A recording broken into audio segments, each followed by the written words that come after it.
of the Hurt Box. It's with great pleasure and great enthusiasm that I'm welcoming Warren McDonald, the coach of the Paralympic, head coach of the Paralympic cycling team, recently returned home. Along with my co-host Paul Amity, we could not be happier to have this time with you, Warren. Thank you so much.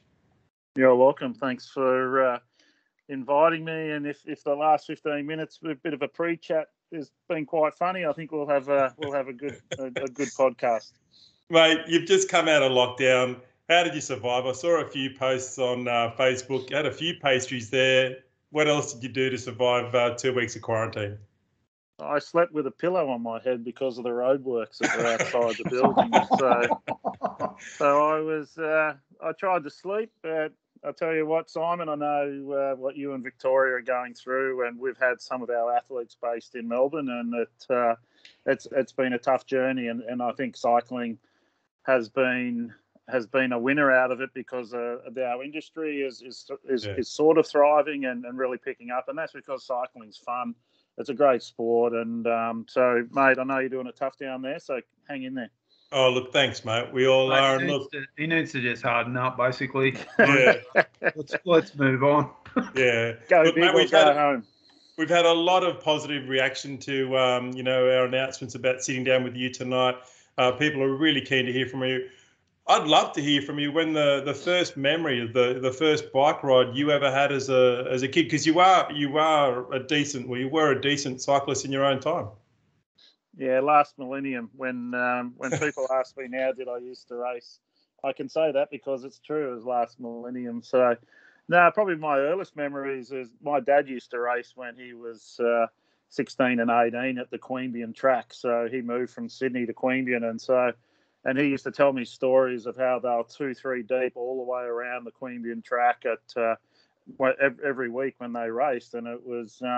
And some old photos, and as you do, Dad got married and had a few kids, and then there was an ad in the local Canberra paper about forming a masters group, and so Dad started to ride again, and I was 12, so my sort of first memory was racing around in a Roosters jersey, so hopefully that doesn't upset too many people, but for those Sydney Roosters, but it probably started when I was 12, and that was my dad started riding again, and and I haven't looked back. It's been a beautiful journey, and I'm only 50. Well, am I 53? I think. Wow. It's only a number. So I've still got plenty of years in me left, and just having fun. So, what was your preferred discipline? Was it the track or the road? What did you enjoy most? I like it all. I also enjoyed the mountain biking too when it come on the scene in Canberra, because Canberra was. I think that's the thing, is we as those that have been through Canberra, I think we had such a great environment there. We had Tuesday night at Narrabundah, Thursday night at Queanbeyan track, and Wednesday night crits, and the Saturday Sunday rides, and it was just a really great environment. For me growing up as an athlete, but also when I then made the transition across to coaching, and we'll get to that a bit later. But for me, I got into the sport because of my dad got back involved with it, and that set me on a path. Wow. And mate, what was the first appeal? Was it that sense of freedom that we all got when we were kids? That sense of adventure? Is that what really drew you to it? Yeah, I think that's it, isn't it? Like it's just when you see people ride a bike for the first time, and I was lucky enough to have a bike shop for 5-6 years. Probably not lucky enough that it was pre-COVID, and when I got the invite, or they were looking for someone to step into the para space, and Peter Day rang me, who was my predecessor, and Pete said, "Look, Wazza, I'm looking to move out, and would you be interested in applying?" And I said, absolutely. And I'd come through a cancer battle with bowel cancer, and when I was coming back out of chemo, I said, I want to get back in, and this is what I love, and it is. But the bike shop taught me a lot of things about just people riding bikes and having fun and seeing that expression. And our first customer, no lie, our first customer never ridden a bike. So our first customer in the bike shop, we had to teach how to ride a bike, and that was pretty special. Wow. And that's you say, it's the freedom and the smile, and just it's an independence thing as well, an achievement. But yeah, it's pretty cool. That's and awesome. you've got two boys. Are they both into rowing? I think definitely know one of them is. Yeah, so Finn's 15 and Dash is 12. Dash is, at the moment, because he hasn't shot up like Finn, he's coxing a lot, and Right. and he's actually, to me, he's actually listening to what the rowing coach, and he's out in the tinny, and to me that's just a perfect breeding ground for him as a rowing athlete moving forward. And he says, I want to come across to cycling someday, Dad, but it is what it is. There's no pressure from me or my wife, Sian. They're enjoying. Are there any similarities between the two? I mean, we have seen some, people go, I think, more from rowing into cycling. Are there any similarities? Yeah, you got to have a big engine. Yeah. Yeah, that's the thing. A lot of leg strength, a lot of core, and the rowing. I think the rowing at the moment is it's an all over body workout, and for a young male or anyone growing up, I think doing something that is enjoyable and fun and exercise, as we said, it's getting people through COVID because of the mental health issues that COVID's causing and the lockdowns, and sport is one of the answers for this. Hey, is rowing cheaper than cycling? Simon, don't cut Paul off. Let him have a question. You can come on every week, mate. Absolutely. Sorry, Paul, what were you going to say? This is awesome. This is so good. I asked you this before we went on air, and I'll sort of ask it again around having kids who are into sport in this generation, with kids being so attracted to technology. They get so obsessed with it. I've got a couple of kids who are like that as well. Really interested to hear in how you motivate your kids to get into that, and do they listen to you? I know I've got a 13-year-old who doesn't listen to a word I say, so I'm just interested in your take on that. I think that's every parent. It's quite funny. Simon might remember there was we had a fantastic sports scientist in Canberra called Dr. Dave Martin. He's a guru, and I learned so much off him, and he was part of my support team or performance support team, and he's a legend. And I just remember, I hadn't had kids then, but he had a son that was at school, and the PE teacher was trying to tell Dave's son, and Dave's going, I'm the head sports scientist at the AIS, and my own son won't even listen to me. And I think that's just part of nature as our kids. But the only recommendation I can have is grab your kids and just go outdoors, because I think the thing is that we've found is if you can take them to something that is enjoyable in a family environment. And this is the thing, I think that why is BMX popular? Why is mountain biking popular? Why is the surf club? And I think it's being part of a really great, friendly family environment. And so if you can find a sport, Paul, but once we took our kids out there, they didn't want to come back home. I was getting tired and going, come on, let's go home for a break. But so I think the hardest thing is getting them out the door. And if you can get them out the door and get them to something that is a combination that, is, as I said, that family environment. And I think, and that's why cycling, people were getting bikes and families were riding. And so that was the exciting thing, and to have some fun things to do together. Yeah, good stuff. So can I ask a question now, Paul? Are you okay? I guess we'll let you speak now.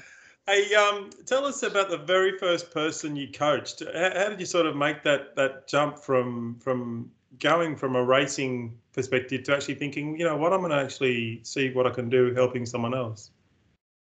Yeah, I think when I was in Canberra, I ended up, I came back from Canada. I actually went to Canada for a couple of years, and as you do, I travelled the world, and it was a great experience. When I came back, the AIS road team had just formed, and Heiko Salzwiedel, the German coach, had been employed, and we had the Monday night time trials, and I broke Stephen Hodge's record, and Heiko goes, "Oh, Wazza, what do they call you? Wazza, mineral Wazza. And, you must train with us. And so, and I started training with them. But in the end, that was it.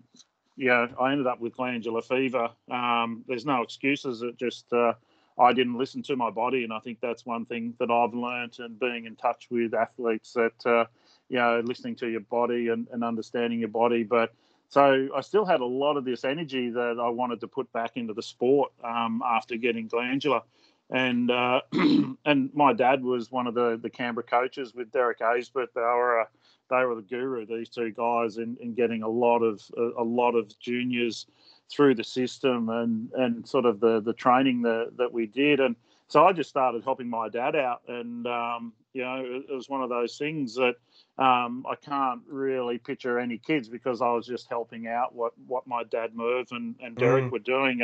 And then that's when, we were really, really lucky. And I think we're in a really exciting space now with Brisbane 2032. So I was in a space that I was helping out. And then the Sydney Olympics got announced. And so there was a new position for the ACT Academy of Sport. So I went for that, and I wasn't successful. But James Victor, who was a really great coach as well, came. He was sort of one step ahead, and he was a scholarship coach at the AIS. And so James was successful in that first ACTAS coach. And Cycling Australia said to me, look, you've got a really good history of track and road and a lot of knowledge, but we want to try and give you the background. We want to give you a lot more of the, some of the sciences and learnings behind it. And that's when I had 2 years of a scholarship coach. And that was, to me, was from then on, I was hooked with coaching. And I got to go to the Atlanta Olympics as a scholarship coach with Charlie Walsh, and that was after a year with Heiko. So what was Charlie like? Yeah, he was a tough cookie. He's a lot of like people say, like an older sort of style football coach. And but I probably learned a lot more from like Neil Craig, who was his sports scientist. He was who Neil Craig, for those that know, went on to coach AFL. And he's a really intelligent man, and I learned so much from everybody. And I think that's the thing, is like, for me, I've been able to, I guess it's that communication, collaboration, just soaking up information from all of these really, really great people that have been involved in our sport or cross disciplines. And that was the thing, when I did the scholarship coach, there was like 16 other sports that I got to go through, other coaches from, swimming and basketball, athletics, and there was a lot of sports, and I grew up with those coaches that are now still coaching as well. So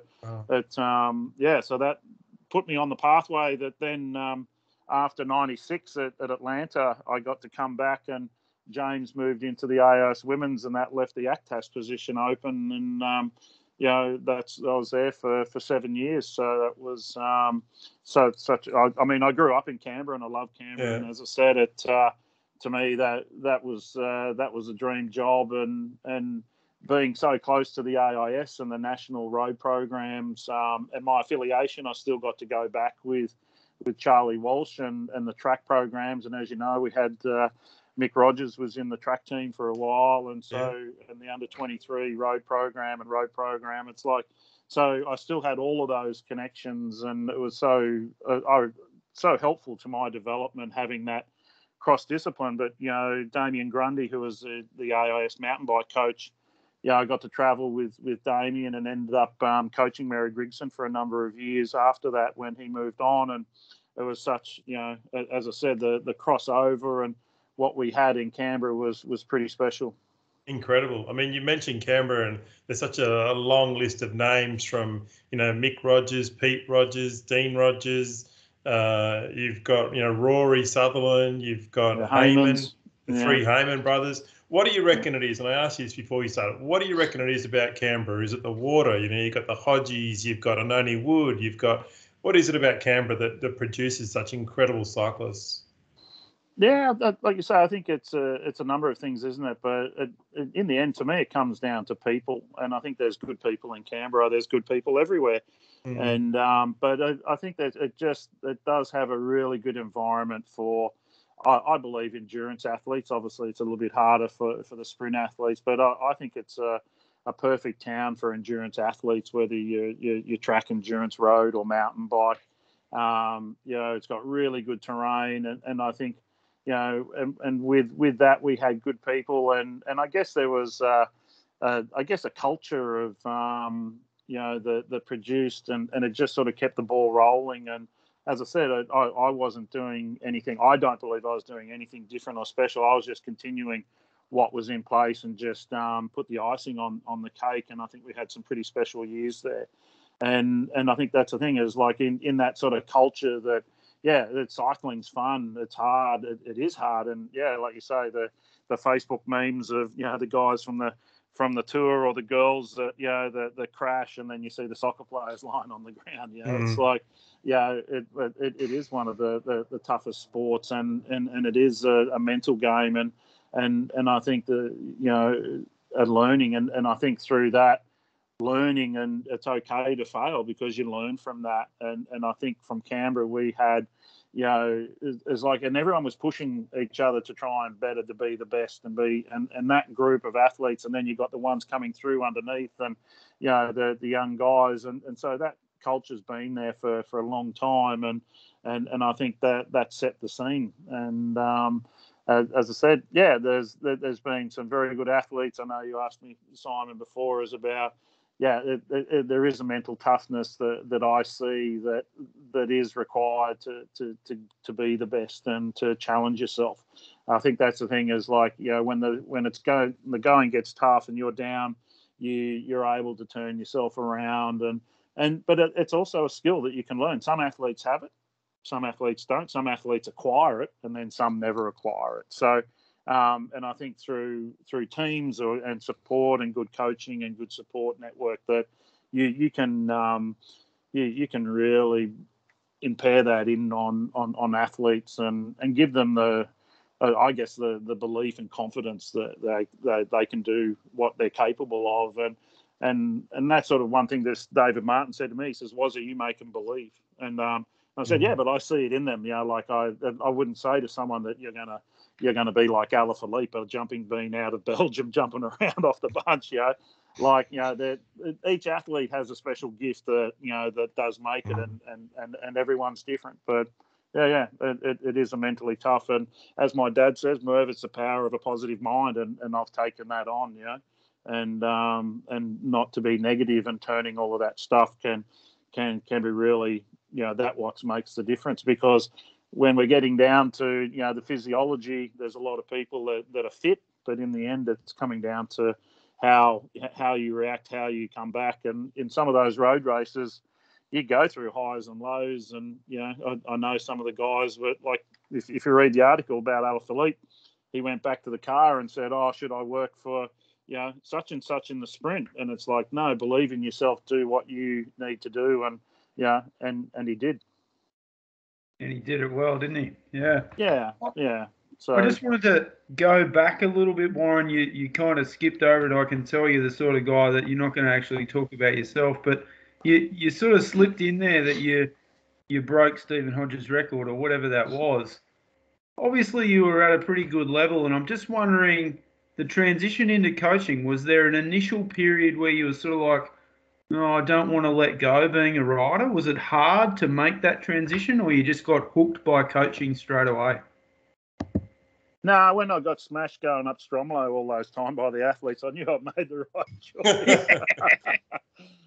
No, I think that was the thing, is like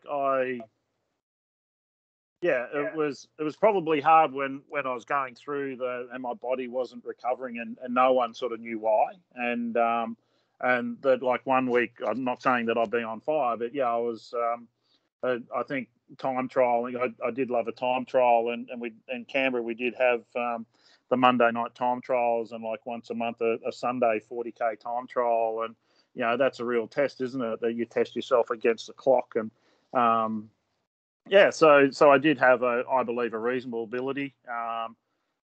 Like people go now, oh, were you a sprint cyclist? So I probably enjoyed too many pasta meals and a few vinos, but no, I was more an endurance athlete. But I didn't really like the climbs, but geez, I loved to smash it in the time trials. And I think the thing is that I was probably, for me, the enjoyment was probably riding in a team. And so the team time trial, which was a 4-person up team time trial, man, that's when you're not having a good day. That's something that puts you to the sword. It's when one of your other teammates, and that's where we did really well in Canberra. I think that those time trials taught people how to put yourself in, as you guys, in the hurt box. Like it teaches you how to suffer, and that's the thing is that. And when you get to practice it, I guess, and in Canberra we got to practice it a lot, and then you challenge yourself and then one of your mates, and I think that's the thing is with the Rogers boys and the Haymans, and they come out and smash it one week, and and like you say, we had Hodge and Neil Stevens and Brian Stevens and Rob McLaughlin.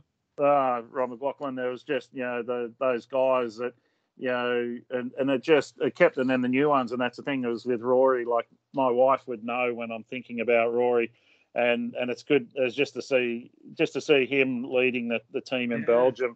He's got a few grey hairs, so he's catching up to me now. But I used to lay awake at night, and my wife knew I was talking or thinking in here about Rory. Like he was, he was a challenge, but he's a great human being and a great bloke. And now that he's a part of Oz Cycling, it's like, it sort of makes me feel old, but it's cool that I'm actually getting to work alongside Rory, and it's a fantastic period. Good stuff. Yeah. So I just got involved in I don't have no idea what I'm going to ask you next, man. I just got sucked into that whole story. It just brought back so many memories, of Canberra and the community that was there. I remember it very clearly. We had Carts who used to organise the club. What a phenomenal gentleman he was, and absolutely, that whole group of people. And I moved from Newcastle to Canberra, and you couldn't pick a more different bunch of guys. Mick Rogers had come up and talked to me at an event. I'd be looking at him going, "Why are you talking to me?" And Heyman I still talk to today, and Rory I still talk to today. 20 years later, and I think that culture there, that encouragement that existed, and you do your Monday night time trial. You'd go to the Bunderdome Tuesday night. Brian and Marianne would be there, and they'd be talking to you or whatever. Wednesday night crits, and they were just so well attended. It's just such a great community there in Canberra, that's for sure.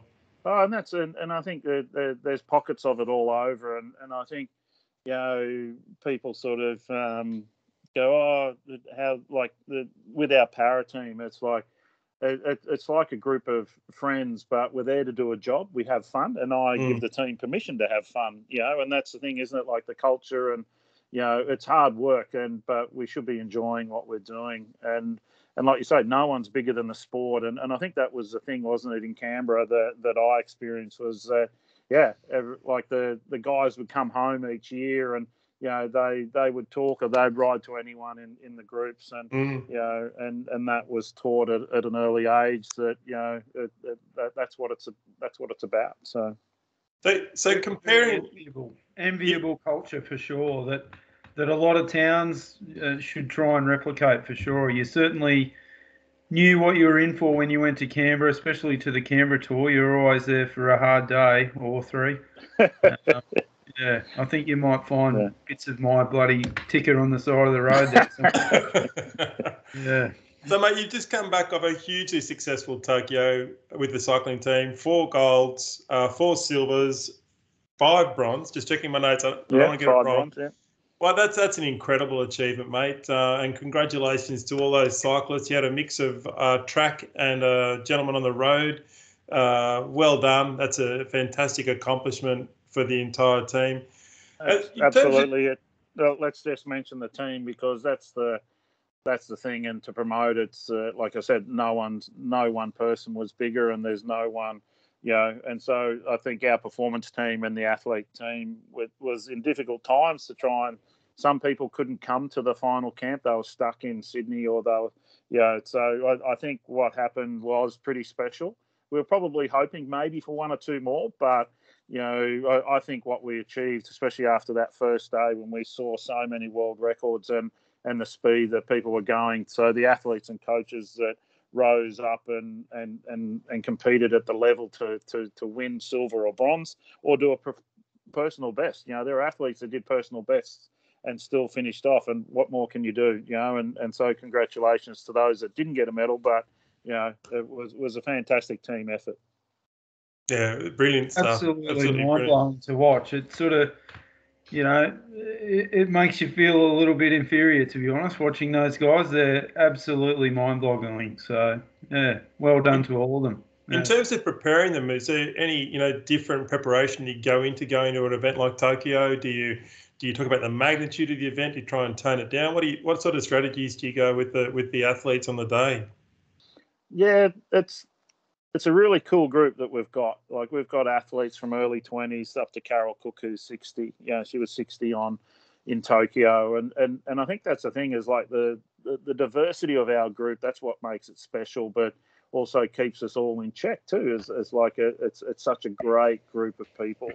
And I think everyone, and this is the great thing, that the coaches that we had there, and I'll mention them, that Cameron Jennings, David Betts, and Nick Formosa, that they're able to deal with unique situations with athletes and going from one athlete to another athlete within sort of 10 or 15 minutes, and they're completely different athletes, and to handle that and to change how they deal with it. But in the end, I think the thing is, we knew that with less crowds, that it was going to be just like a World Championships. We had our own hotel, which is very similar to like a Worlds or World Cup on the road that we go to.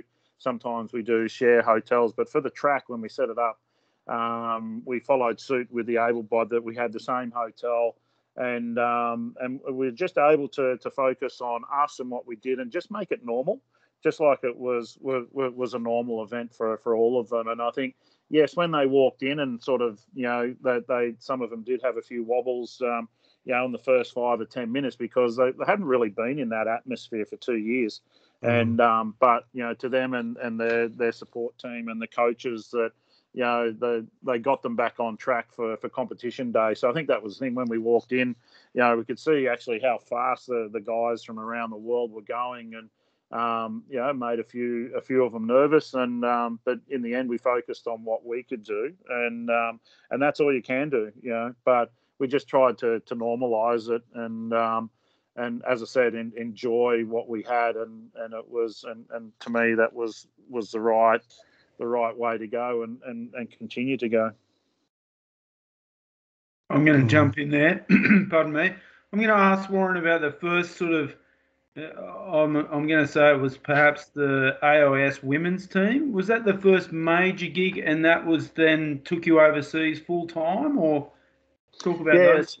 Yeah, so I had 7 years at ACTAS, and I think because of the road teams were based out of the AIS, so and I guess a lot of the athletes that either progressed through or had raced with the ACT Academy of Sport, because we used to put teams in the Bay Crits or go to the Geelong World Cup and then across to New Zealand. And so, we had sort of a great team atmosphere there, and we included athletes from other states that couldn't get a start. And so it was a logical progression, I guess, that after 2004, that's when I sort of helped out with James Victor.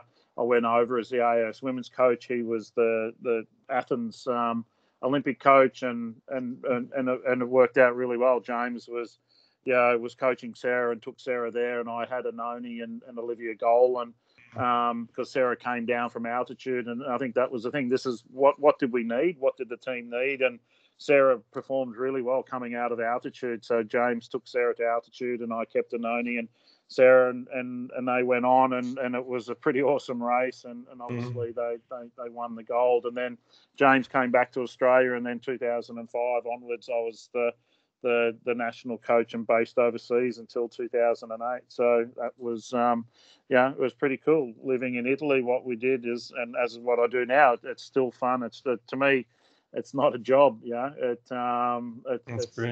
really love going to work. Is there any difference in the sort of memory you have of the Olympics with Sarah and Oni and Olivia versus the Olympics today? Or do they stand out? Are they? I mean, it's phenomenal success. Is there any differentiation or? No, I think the thing that I look back at is and this is probably a number of people has said is my strength, and that's the thing is like the collaboration and having people work together for the common goal. And it was just, because we had the under 23 team based in Italy and quite a few pro men, we called on a few favours, and they were happy to come and help out, help prepare the women's team, and it's the same thing with the Paralympic team. So for me, you treat people right, then the favours come back. And not really favours. It's like treat people how you want to be treated, and I think this is a thing is they shouldn't be considered any less because they're Paralympic athletes and they prepare themselves. And so to me, the preparation that we did for 2004 for Athens, like we developed a course and and we trained on that. We used the guys and some of the pro men to really have the girls sort of race simulation and on the Tokyo course, we Brad McGee and David Betts went to Tokyo pre-COVID and with Mike from Full Gas and we had the time trial circuit and our guys are training on it and so I think the things are still the same what we're doing and the performance support team and it's a really professional unit then. And it's a professional unit now. Excellent. Just one more, mate. In terms of your approach to coaching, I think all of us, even not in cycling or triathlon, we've all come across various methods of coaching over the years. Old school, the swim coach screaming at you and all that sort of stuff. There's a little birdie I spoke to in Newcastle today who said that your approach was slightly different and therefore caused her to want to go more and more, to come back to you and sort of prove to you that, she'd earned your respect and she was doing it for you. So I'm just interested in your approach to coaching and how you go about getting the best out of people. There's probably a number of birdies around Newcastle. Well, you mentioned it before, so. Nah, it's all good. So to me, I think there's a number of benefits, or like for me, I want the athlete to internally, instead of me, and I think that's the progression that old school's old school, and I think we can learn, and it has its time and its place. But I think the old school is it's the dictator that sort of more.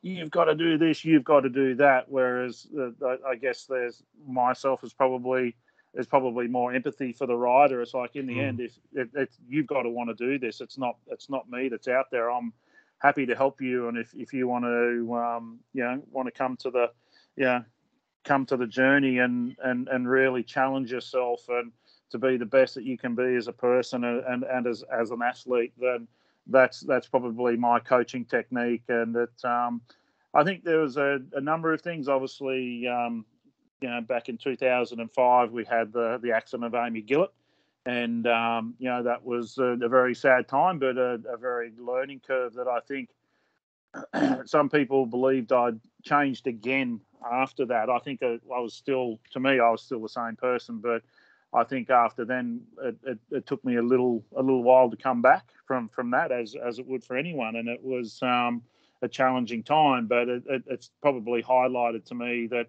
it's for the athlete. I'm not there forcing them to get out of bed. I'm not forcing them to train up the hill, but we're there to help and assist them and create, like you say, that culture. But for me, it's about they're not only athletes; they're human beings as well, and people. And I think that's the world's about people, and I think and some people might see that as a soft side. I don't. I see it as a strength. And there's times when I will be hard, and it's if they're not doing the things that I think, and it mightn't be to the extent of the old school coach, but I think the athletes go, well, shit, is really disappointed in me. Why is he disappointed? And it's like, and I probably had one of those with Rory Sutherland a couple of times. But, he turned out all right in the end, but and I think that's the thing is having empathy with the athlete that, it's tough. I'm here with you. I'm here to support you. But in the end, I want you to challenge yourself. And so that's probably, I think, what are the athletes, they like that. Look, it's a credit to you, and I would say to those critics that your results and the longevity of your career just reinforces that approach. So well done, mate. Yeah. Thanks, Paul. Just thinking of the Olympic Games, I think it was either the decathlon or the heptathlon. Did you see that footage of the two Australian runners where one of them was literally coaching the competitor across the finishing line? What do you think it is about, having someone sit there and tell you, hey, you've got this, you're going to be okay. Just keep putting one foot in front of the other. What do you think it is as a coach that really you need to get in someone's ear and have that word to them? Is it consistent? Have you had, people that don't need to have that word, that are actually quite adept at, bringing the best out of themselves? Yeah, I think, as I mentioned before, it's like some athletes have it.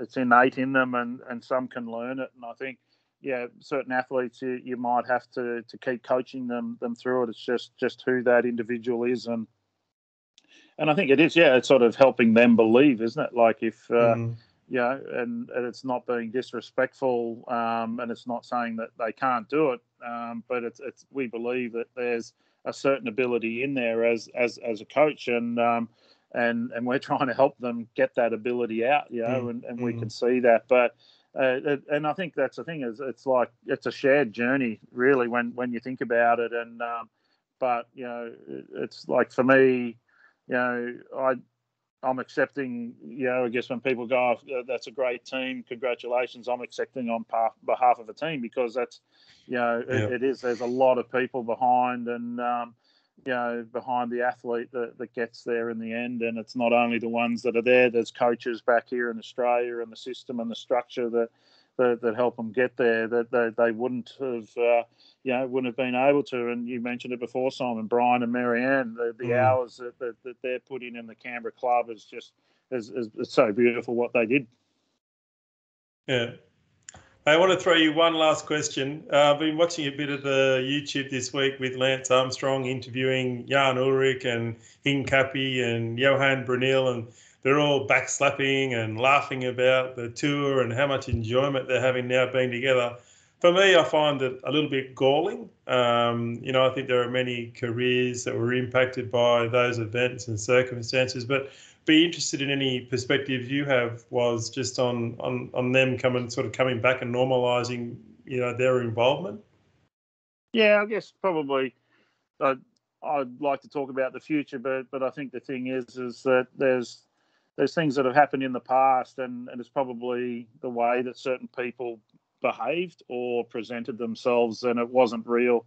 And I think and that's how, that if people are realistic and honest, and then you find out later, to me that's really disappointing. And like you say, I think there's probably a culture, or there was groups of people at that time, and I think moving forward, I think this is really exciting times, and with as I mentioned, when I came into the coaching, that's when Sydney Olympics, and now I've come back into the sport, and now Brisbane's at I would love to still be within the system at Brisbane, and I think it's really exciting racing, and it's and it's sort of, I find myself back where I was when I was the women's coach. So 3 years ago, when I came in with paracycling, it's ahead now, and there's a lot of people in Oz cycling and in the sport really doing some great things to make paracycling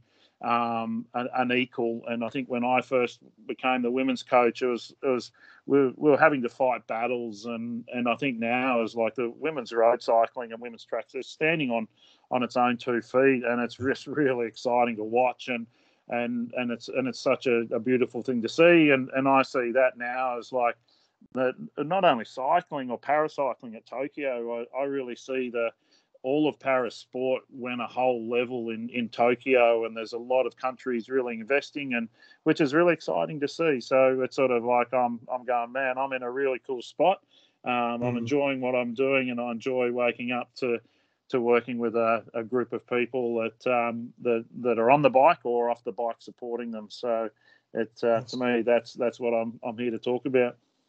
I'm going to sneak in 2 quick questions. Oh, no, sorry, I'm all out of answers. What did you think of the World's Race, men's and women's, from an Australian perspective? I get a little bit annoyed, Warren, about these keyboard warriors who criticise the likes of Michael Matthews, who, he's doing the best he can. And okay, he didn't win, he didn't place, but, hats off to the guy. He can't do everything. I'm just interested in your view in the men's and the women's race and our performance. Yeah, I think to me it's exciting to see that we have some fantastic athletes, male, female, in a number of disciplines, and I think that's the thing, isn't it? That but also the expectations that we put on them. But how about the expectation that would have been on the Belgian team in their own worlds, and they didn't get on the podium? And I think it's like there is more to sport, but it is. So I think that's the thing, isn't it? That sometimes people are too quick to critique, and I think the boys and the girls that turned up, there's some exciting talent, and I think in next year or in a couple of years, it'll come our way, and people go, oh yeah, and they'll be the first ones to jump on the bandwagon, get on board.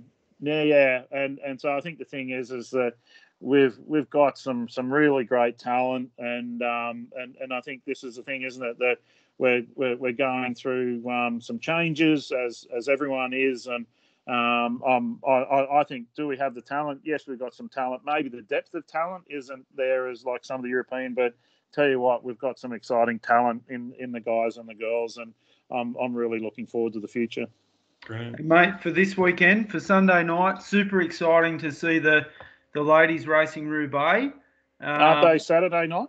Saturday night, sorry. And then no, that's all right. That kid's then on sure Sunday, my apologies. Fans. Who are your tips for both races, just quickly? Mate, it's just, I don't know. I've been in a world of COVID plan A to Z's, and so I mean, I can't really pin a. I can't even pick a trifecta, because it's to me it's going to be really exciting. I think one of the exciting things is I heard it might be a bit wet, and because I think it's been pretty dry for a while, and so and this is the thing, isn't it, that people go, oh yeah, it's got a steep hill or it's got cobbles in a Tour de France stage, and you've got to be a complete bike rider, and so to me is like there's going to be some. You could probably throw a blanket across 10 guys and 10 girls that have got the ability, if not more. And it's how the event unfolds. And to me, people go, oh, luck. And it's like, yeah, luck, but it's also about the preparation and the skills required and putting yourself in the right place. And I just want to bring people back to Matthew Heyman. And, when he got shunted going into that cobbled section, I go, oh, I won't swear, but I think we all went, holy crap, And then all of a sudden he's back, and when he was back, I went, man, he's on. And when he came into the velodrome, I just thought, man, he's got all those years at the Bunderdome, and So, and I let out a scream, and my wife came out because normally Sian does watch. She was pretty tired. She went, what happened? I said, Matty just won. And so, and that's the thing. We've got some talent, and I know there's probably not the strongest with one or two injuries, but from the Australian team. But I'd love to see Sarah Roy come into that velodrome, just driving the big gears. And but if she's on, she's on. But it's just one of those things that it's so open, isn't it, nowadays? And that's the thing that's making it exciting. So, So I can't pick a winner for you, sorry, Paul. Yeah, just going back to Matty Heyman, I had the fortune of riding, around a few laps in Canberra with him once, and we're coming into a group sprint, and there's a few people just dropped off the back, and Matty came up behind me, grabbed me, and flung me. And I went, "What are you doing, man?" He goes, "Oh, well, you missed out a few spots. There you go." Yeah. Probably felt sorry for you, mate. I think he did. I was riding around in my old Miata or some heap of crap. But look, Paul, have you got any more questions? Do you want to close out this fantastic interview, mate? I'll throw to you. I just want to say what an honour it is, Warren. We've started this as a good laugh and a good way to catch up with people and share some good stories. And there's no way that I ever thought that we'd be talking to people such as yourself. So I really want to thank you for your time and thank you for sharing your story. It's an absolute pleasure to meet you in person and hear that story. And yeah, what a great insight into a different aspect that we don't hear a lot about. So mate, thank you so much. I want to do a quick shout out to our friends at Tailwind Nutrition, Beck and Gav, and they're going to send you a little present there, was, for coming on. So thanks for that, mate. And get on Tailwind Nutrition. It's good gear. So thanks, Warren. Thanks, Simon. Thanks, everyone. Thanks, boys. And a couple of late nights over the weekend coming with the rebate. Awesome. Thank you. Thanks, guys.